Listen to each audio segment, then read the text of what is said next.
Find different ways to reinvest your money to make more money rather than taking your money that you make and spend it on things that you like.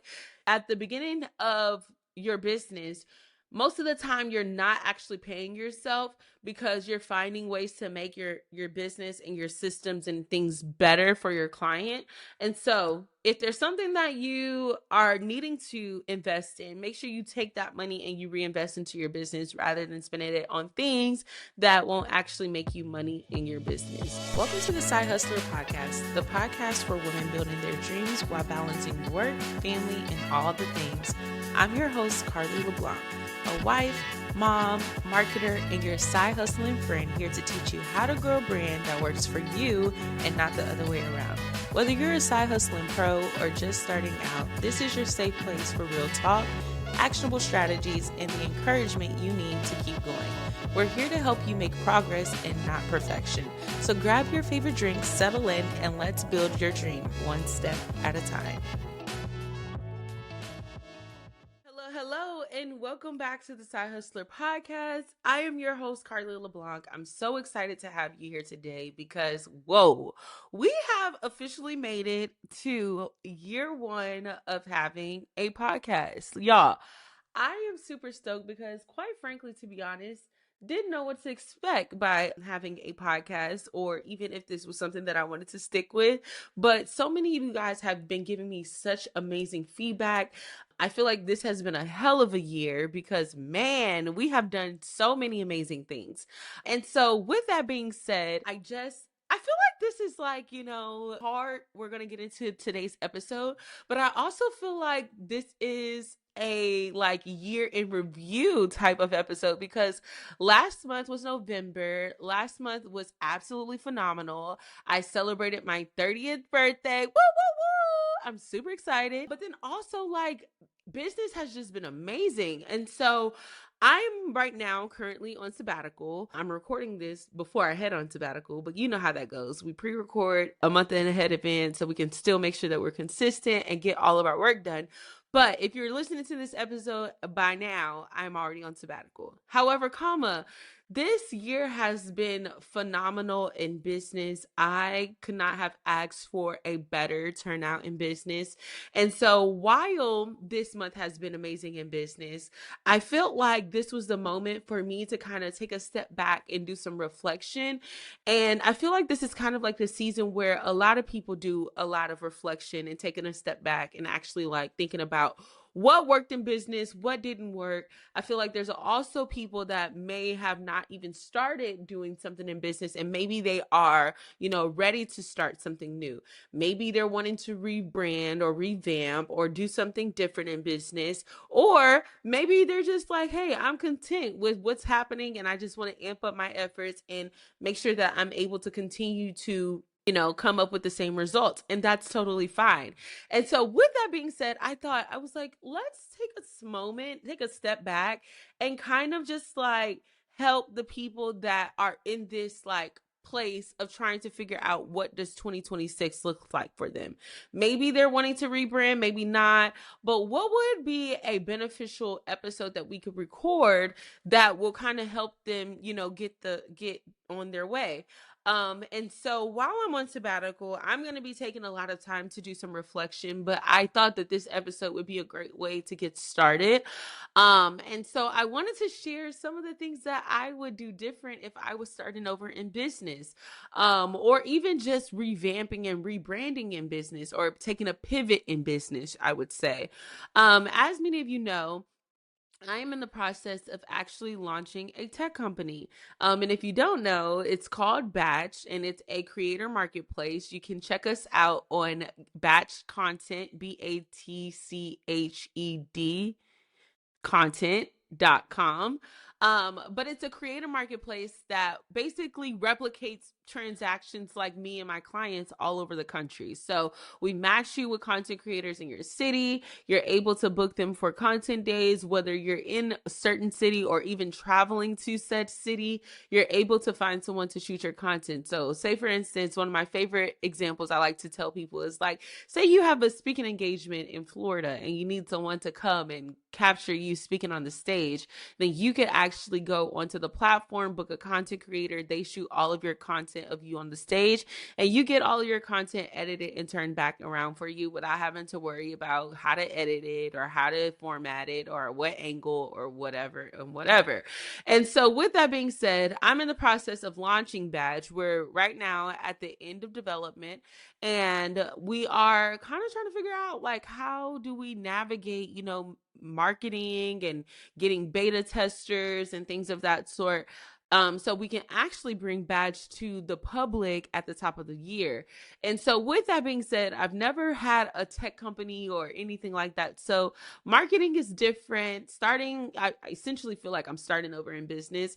With that being said, I wanted to, share some of the things that I'm doing with birthing this new business idea with my co-founder. But then also, even in my current business model with CD Creative Code, there's a lot of things that are going to be pivoting and shifting as now I'm having to make room for my second baby in business, Batch. I'm not having a baby, just for those that are concerned or confused. My baby meaning my baby in business. Okay.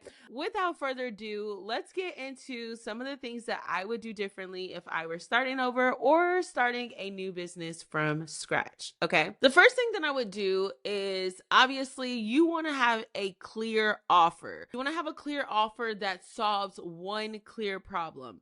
I think when I first started in business, I thought that having, 8 different offers in my offer suite was, essential, because I'm like, what if this person wants this? What if this person wants this? What if this person wants this? And it just honestly got confusing to my ideal customer because you give them so many options and then they don't make any decision. It's like, actually, let me just steer you in the right direction of this one offer that I want you to look at and be really good at doing that one offer. So in my current business model, I currently offer one-off content days, VIP content days, which is a day where we batch shoot all of your monthly content in one day. It's a phenomenal business offer. A lot of people ate it up. We did success, like just phenomenal this year. With that being said, I'm starting to kind of pivot towards more so pushing my clients to a retainer model because a couple of reasons why. Number one is I am not going to be able to have the bandwidth of serving 10 to 12 clients like I did per month this year, especially with me now having a new business that is going to be requiring a lot of my time and attention. So I have this offer, but instead of doing it in a one-off model, I'm actually moving towards a retainer model. Now, another reason why is because I want to have predictable income in my business. At the beginning of the year, it's kind of slow stream, very, very slow, because everyone's still kind of over the holiday gap. They're still not in the place of getting back into the rhythm of working. With that being said, I wanted to make sure that I'm able to kind of like build a business that's sustainable throughout slow seasons, still making sure that I'm offering the same result to my client. With content creation, what I'm starting to see and realize is that in a business, when someone books a content day, they have that content for the month. However, it takes anywhere between 6 to 12 months of you having consistent content on socials before you're actually starting to generate new clients, new leads, consistent clients, consistent leads from social media. And I realized that by working with a couple of my clients that I see on a regular basis, the ones that actually book me month after month after month, and versus the ones that just book me one time and then they don't come back for another like 4, 5, 6 months.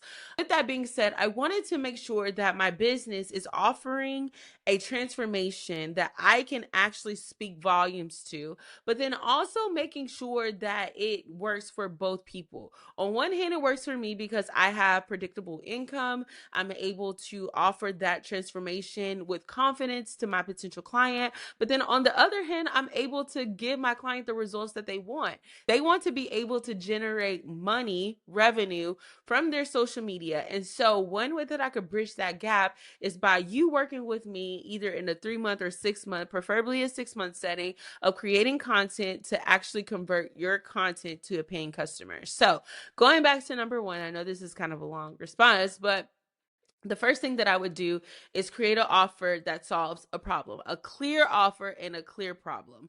I create content to help you bring clients into your business. What is my offer? It's a 6 month content day. Every single month you get a content day, and we create content every single month to attract clients into your business. Okay. If you are thinking about starting, revamping, whatever that is, make sure you nail down or narrow it down to one offer, one clear offer that solves a problem that your person that you want to serve is struggling with. And make sure you don't give them so many options. Now, essentially, you could have add ons, but I would say try to keep it clear and concise as much as possible, because the clearer, the better that it's going to easily convert and easily convey to your customer. Because at the end of the day, they don't care about all the logistical things. They just want to know that you are able to solve their problem. The second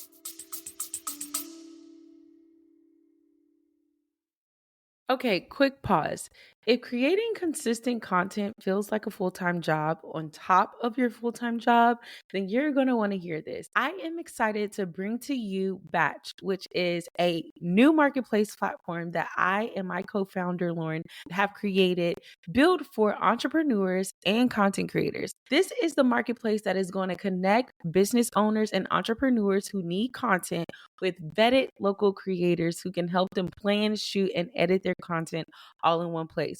So many of you have asked, when am I going to be able to book you for a content day? When can you come to my city? Do you know anyone in my city that does what you do?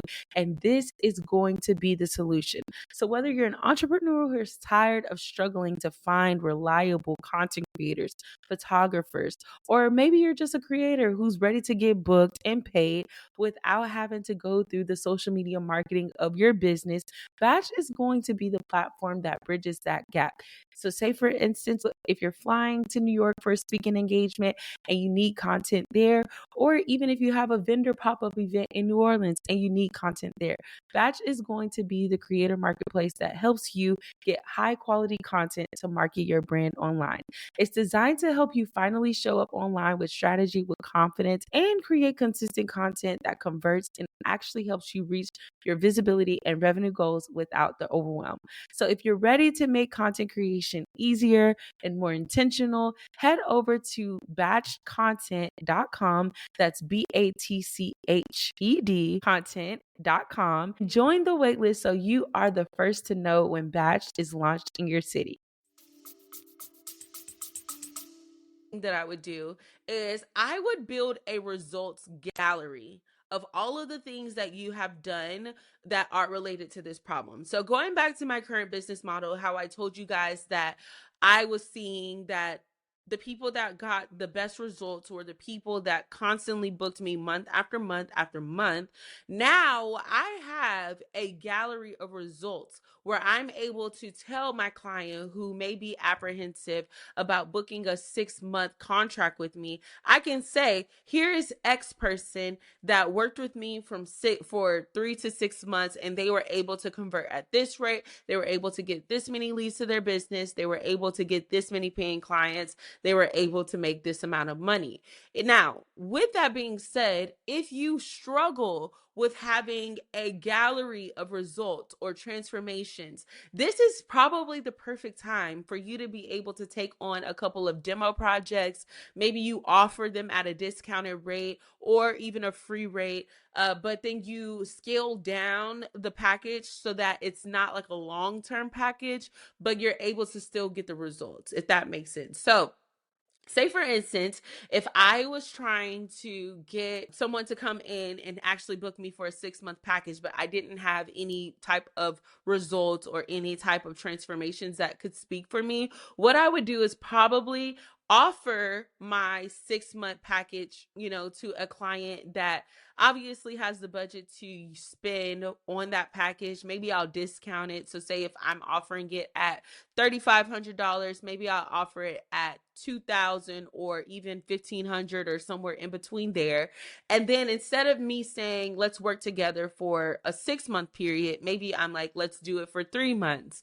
So that's what I mean, kind of like scaling it down, but still making sure that you're able to get the transformation that you want or that you are promising to your customers. So that way you can make sure, like, hey, if I'm working with said person at a discounted rate for 3 months, here's what I expect from you. I would expect for you to give a transformation testimonial, us being able to use your analytics for case studies, things of that sort. You want to make sure that it's beneficial to you and the person and not just beneficial to the person, because that defeats the purpose. You spend a lot of time and you don't necessarily get the results or the things that you need to actually push your business forward. If you need help coming up with people that you can use, a couple of things that I did early on in business was I started with my own network. I remember when I first started in business several years ago, the first person that I actually offered a beta service to was my wedding planner. She planned my wedding back in 2021, and I started my business in 23. And I was like, hey, Miss Tracy, I know that you're still in business, you're trying to attract people. I would love to be able to, use your business as the beta. I take your content, I would record your content, edit it, post it, and kind of just like build my portfolio. And that helped me out tremendously. One, because she already had a bunch of content, because with her being a wedding planner, wedding photographers send their photos and videos all the time. And so it just was already done for me in that sense. However, when it came time for me to pitch social media management to people, I had that portfolio to go back to and refer to. So when it came time for people to ask, well, who have you worked with? Here's my portfolio. Here's a profile that I turned over really easily. Here's whoever I worked with. Here's the transformation that I gave. Here's how many clients she was able to convert, and said. Start with your own network. Maybe that is your former coworkers or local businesses that you use frequently. Maybe it's past clients that you've worked with that, you have a really good relationship with. Maybe it's people in a Facebook group that you're a part of, or even your church or family friends. I would start with people that you already know, that you've already had that relationship with. And then if you're not able to find people that are within your network, then I would probably consider pitching your services to a stranger or someone. But the caveat to that is, make sure the person that you're pitching to is a person that you could, and I know this is going to sound bad, but a person that you can use, meaning they already have, whatever it is that you are looking for in a potential customer. Maybe they have an audience that you can leverage, and you can say, hey, if this is a good partnership, would you mind posting about it on your socials? You want to make sure that the person that you offered said discounted or free service to is a person that you could actually use and leverage for the best of your business, to get more visibility and get your business exposed to more people that would benefit from your offer, if that makes sense. So going back to number 2, build a results gallery. Start with your local network or your own network. And then if not, then pushing your services, either discounted or free, to a person that could help benefit your business in the positive run. The third thing that I would do is I would create a bomb lead magnet. Now, I know that this is not the first time anyone has heard me talk about lead magnets on this show, but lead magnets are essential because they attract people that are interested in whatever it is that you offer. And it gives them a quick win. The thing that I feel that most people struggle with is creating a bomb lead magnet. They just think, oh, I could just go on ChatGPT, ask ChatGPT to help me come up with something, put it on a PDF, and then just call it a lead magnet. No, you want to make sure that your lead magnet helps solve a problem on a smaller scale. So, for example, going back to using my business as an example, one of my highest converting lead magnets is my content prompts. It's a 30-day PDF document of content prompts to help you come up with content ideas so you never struggle with what to post again. Now, what is the goal or what is the problem that that lead magnet solves, it gives them ideas to start thinking about. Because one of the things that a lot of people tell me when they come to work with me is that I don't know what to post. I don't know what type of content to be putting out. I don't know what I should be talking about. I don't know what I should be sharing. And so with this PDF, it gives you a essential starting point on what type of content you should be creating on your business page to start converting pay to start converting your content to paying customers. Okay, so when you think about creating a lead magnet, you wanted to one, solve a quick problem, something easy, something simple, but then you also want it to lead to your offer. So going back to my content prompts lead magnet, yes, it helps solve them by giving them ideas and things to actually start posting about. But after they have those ideas, they're going to need someone to actually shoot the content with them. So that's where my business comes into offer. It's like, hey, now that you have these amazing content ideas, let me help you shoot said content. And so with that, that's the call to action at the end of that lead magnet. And it gives them the link to actually book a discovery call so we can actually book a VIP content day. Now, one thing that I realized is that I was getting a lot of people who downloaded this freebie that weren't actually local to Houston. And while I was super excited, okay, great, all these people from here, there, everywhere, I didn't have an offer to send people in Virginia and Seattle to, because I'm a local business. I service clients here. And most of my audience are startups, are, solopreneurs, side hustling entrepreneurs. They don't have the actual budget to fly me to wherever they are to shoot their content, or to even come to Houston and work with me in that capacity. So that lead magnet, although it was a great, as far as high converting, bringing in leads to my business, it didn't actually convert as high as I wanted it to, because a lot of the people that would download it were not here local to Houston. So with that being said, I created another lead magnet, and that one was called Content Locations in Houston. So what is the quick problem that it solves? It gives you locations to shoot your content in Houston. I had free locations, and I also had some of my favorite studios, places that I partner with here in Houston, to give people an insight on where they could shoot their content. Now, did this work? Absolutely. So it attracted people that were here in Houston or traveling to Houston that needed places to shoot their content. And at the end of that PDF, I actually positioned my business like, hey, if you need someone to actually help you shoot set content, then click this link, book a discovery call, let's get to work. And the good thing is that with lead magnets, you can trial by error. There's nothing wrong with having multiple lead magnets that you're trying. I would just say and recommend trying one at a time, and instead of doing them all at one time. I started with the content prompts, and then I ended up landing on the content locations. But like I said, the most important thing here is for you to make sure that your lead magnet actually solves a smaller scale problem, but then it also leads your potential customer to your actual bigger ticket item. So that way it actually converts to whatever it is that you want them to convert to. So after I have created my amazing offer, I have built my testimonials, I built my portfolio of people that I've worked with, that I've given that transformation to. I created a lead magnet that actually attracts people that are interested in that offer. The next thing that I'm going to do is I am going to start pitching myself. And this is probably one of the things that I feel a lot of people struggle with, because they are scared of putting themselves out there. But pitching yourself could be one of the best things that you do for your business, especially if you work with someone that, can speak volumes for you and that has the audience that you serve. So for example, I use this example all the time. At the beginning of this year, like I said, the beginning of the year is always so slow. So January, February, and even a little bit of March was so slow. So I was like, I got to get people in here. I got to start getting the gears turning. So what did I do? I went on this whole pitch campaign where I was finding people in Houston that have audiences of entrepreneurs that are also in Houston.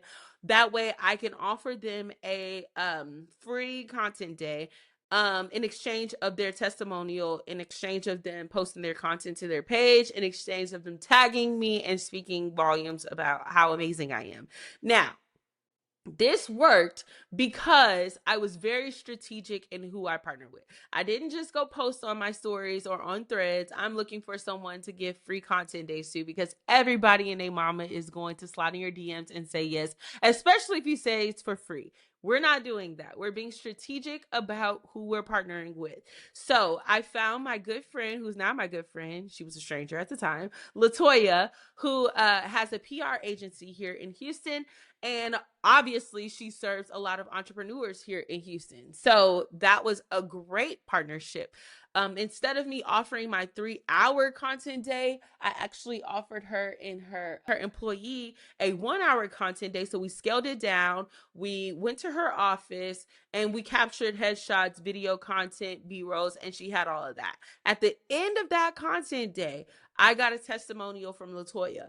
And so she was able to speak volumes of what it was like working with me, how she enjoyed the process, how prepared I was, basically just singing my praises, essentially. Okay. And then we collaborated on the post on Instagram. And when people saw me working with her, then said no, next people started reaching out and said. I also did that with another one of my now clients who is here in Houston. Her name is Christy, and she is known, if you know, Women CEO Project. She was another person that I reached out to, and I saw that she was actually having a business brunch, which was amazing because I wanted to learn how to shoot event content. And so I pitched to her like, hey, let me come, shoot your business brunch event content. I just want to be in the room, essentially.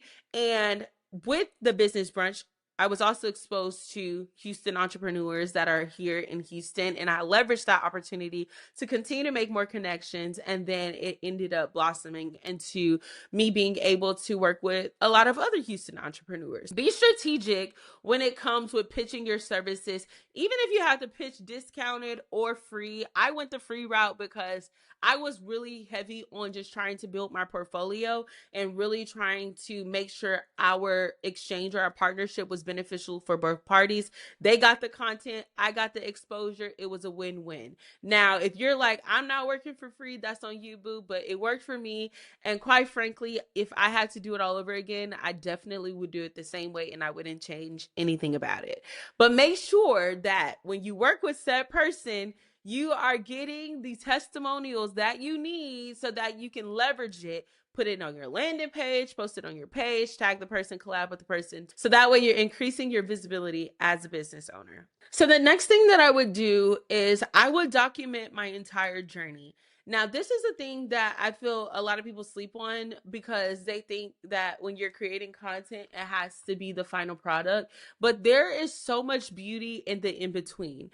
And so when I'm saying documenting everything, I'm talking about documenting your whole process. One of the things that I did, and I'm so glad that I did it, was I was documenting my process of actually purchasing my equipment. When I first got started in business, I was always renting my equipment because there was no point in me investing when I didn't have a lot of cash flow. And so I would rent my equipment on a project basis. I would drive an hour away from where I am to go to this place to rent lenses, lights, poles, all the things, and then I would return it. But the thing that was so dreadful was that I couldn't do it on the weekends. It had to be done during the week. So I had to leave work early. Then I would get stuck in traffic. I would commute an hour. So I would document that journey. And when I actually started getting clients coming in and started purchasing my equipment, I was recording my process of me buying my lights and buying my lenses. And people were so excited for me, okay? People were really excited for me. And I think that kind of just helped me to build a community of people that supported my business. With that being said, don't be apprehensive of sharing the ugly parts of building a business because there's connection in the in-between space where people actually just connect to the human version of you before they actually purchase whatever it is that you're buying. And so when it comes to that, people are always telling me about they remember when I was in that place of renting equipment and now I own, or even when I was at the beginning, going to Essence for my first time as an entrepreneur, not knowing anything about traveling and doing all the things about, working and traveling. And so I say all this to say, this is one way to humanize your brand, but then show the imperfections within your brand. And like I said before, people buy the brand before they buy the offer. And so this is why I would say it's important for you to kind of do that. And some of the things that you can do is just like the BTS, the mistakes you've made, the systems that you're using, a day in the life, some of the struggles, some of the wins. Just think about all of the in between things that you wouldn't maybe be so, first thing to share about. I would start there. And that is going to be a way for you to be able to connect with people, but then also start to build your audience of people that are like super fans and purchase whatever it is that you put out into the world. My last thing that I would do if I was starting over is I would take my money that I make from said clients, because after we do all of these other things, the clients are going to start coming in, things are going to start kicking up, business is going to be booming, and we're going to be very scared, or not scared. We're going to be very excited to the point where we take that money and we think about all of these amazing things that we can purchase. I would take that money and invest it into making your system better.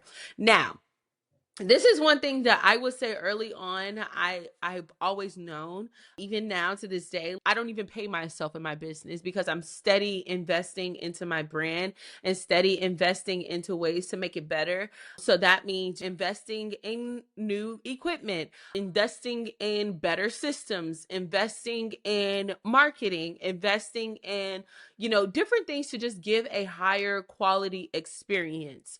One of the things that I felt that helps me early on was when I started bringing in clients, I reinvested into my marketing and actually ran a Facebook ad. This is not the same thing as a boost post. And if you are kind of apprehensive, or maybe you don't know the difference between a boost post and a paid ad, I do have an episode that I did with my friend Emma where we kind of broke down the difference between paid ads, boost posts, which ones you should use for your brand. So I would definitely check out that episode. Reinvesting my money into a paid ad was probably one of the best things that I did for my business.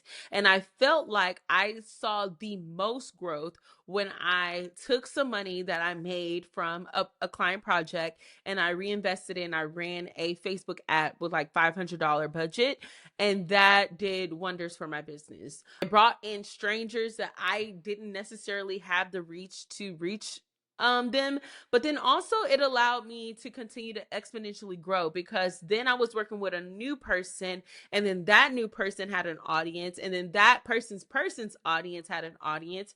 And so it just basically allowed me to grow my brand at an exponential rate. Now, am I saying could that be the same thing that happens to you? Not necessarily, but I will say it helped me. And one of the things that I feel, or one of the reasons why I feel like it helped me so much, is because I had the quality content to back up what I was selling. My content that I used to run the ad was crispy clear, but then also when people went onto my page after they saw my ad, they saw me working with different people. They saw my lead magnets. I basically had the system already a well-oiled machine. Now, if you are considering running an ad and you don't have these things in place, then it could be possibly a flop for you. However, I made sure that I had the social proof to back up that I was the person for the job, that I could do the job. And that, I feel, is what made me be so successful for my ad. In May, I actually ran a promotion, and it was like a 50% off situation because I was wanting to kind of figure out what type of brands do I enjoy working with the most. And so I used this promo as a way to attract people from different walks of life to figure out, where did I want to land? Because I was shooting e-commerce, product-based brands, real estate, business coaching, online businesses, all kinds of people. And I really just kind of wanted to learn how to have like a system that was like rinse and repeat. It's not rinse and repeat if you're shooting a realtor versus when you're shooting a product-based brand versus when you're shooting a restaurant. Those are all different strategies, all different content, all different systems. And at the beginning of the year, I found myself doing all of these different businesses. And instead of me having a system that I could rinse and repeat time after time after time, I was constantly having to reinvent the wheel every single time. And so I ran a promotion to attract all of these brands from different walks of life. And I kind of just nailed in on the type of people that I wanted to work with, which was either service-based businesses or online businesses. So with that promo really helped me to really get clear on who I wanted to serve, but also it allowed me to build my portfolio. And so when people would come and say, have you worked with, a realtor before? I had the social proof to back up that I worked with real estate realtors before, and the content that I created was actually really good. I would reinvest your money, find different ways to reinvest your money to make more money rather than taking your money that you make and spend it on things that you like. At the beginning of your business, most of the time you're not actually paying yourself because you're finding ways to make your business and your systems and things better for your client. And so if there's something that you are needing to invest in, make sure you take that money and you reinvest into your business rather than spending it on things that won't actually make you money in your business. All right. So I think that is pretty much it of all of the things that I would do differently or do the same if I were starting my business over from scratch. I hope this episode was valuable to you. I hope that you have some things that you learned, or maybe you have some things that you want to work towards. If that is the case, then make sure you tag me on socials. I love being able to see you guys post your stories of you listening to the podcast and you have some things that you're taking away or that you're learning. So if you found this episode very helpful, make sure you tag me on socials. You can tag me at cd.creativeco or the Side Hustler podcast on Instagram. And I will see you guys in my next episode. Bye. Thank you so much for tuning in to another episode of the Side-HustlHER podcast. I hope you're leaving here today feeling inspired and ready to take your next step. If you love this episode, I'd love for you to subscribe, leave a review, and share with another side hustler who needs to hear it. And don't forget to connect with us on Instagram at Carly Dorlin. I'd love to hear about your side hustling journey. Remember, you're doing better than you think, and your dreams are so worth it. Until next time, keep hustling, sis. You got this.